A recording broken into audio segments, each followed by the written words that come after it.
Hoje o ponto não é só entender Fed eleva juros mais uma vez. Como isso afeta a economia brasileira e sua carteira de investimentos agora? O ponto é entender por que esse tema mexe com preço, risco e expectativa ao mesmo tempo, e por que tanta gente reage rápido sem montar a leitura completa. Antes de olhar o gráfico ou a manchete, vale fazer a pergunta certa. Fed eleva juros mais uma vez.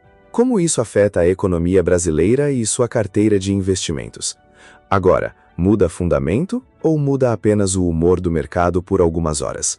O primeiro filtro em Fed eleva juros mais uma vez. Como isso afeta a economia brasileira e sua carteira de investimentos? Agora é separar barulho de transmissão real. Nem toda reação inicial vira tendência, e nem todo susto do dia altera o quadro estrutural.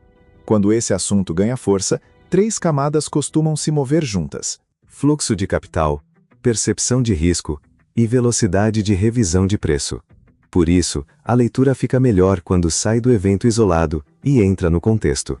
Juros, dólar, inflação, crédito, liquidez e apetite global por risco quase sempre contam mais do que a frase mais forte do noticiário.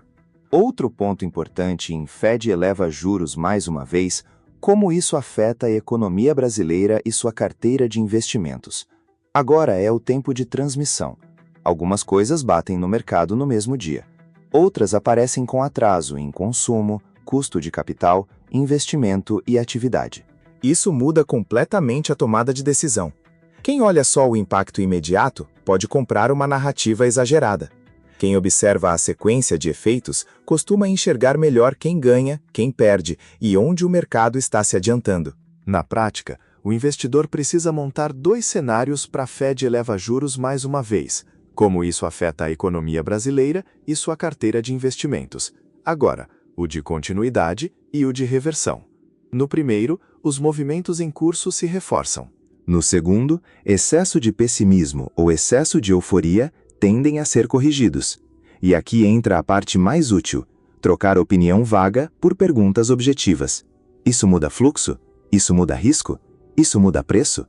Isso muda meu horizonte ou só a volatilidade do curto prazo? Também vale evitar a armadilha de transformar Fed eleva juros mais uma vez. Como isso afeta a economia brasileira e sua carteira de investimentos, agora em explicação única para tudo. Mercado não funciona bem quando a leitura fica monocausal. O que faz diferença é juntar variáveis e entender a relação entre elas. Se o mercado estiver precificando medo demais, parte da oportunidade costuma nascer. Se estiver ignorando o risco real, o papel da disciplina aumenta. Em ambos os casos, critério pesa mais do que pressa. Uma leitura mais madura de Fed eleva juros mais uma vez. Como isso afeta a economia brasileira e sua carteira de investimentos agora também pede comparação. O que está acontecendo agora parece maior ou menor do que episódios recentes? O mercado está reagindo com memória curta ou com revisão real de premissas? Se esse vídeo te ajudou, acompanhe o canal, segue o canal e ativa as notificações para não perder os próximos. Se inscreve para mais vídeos.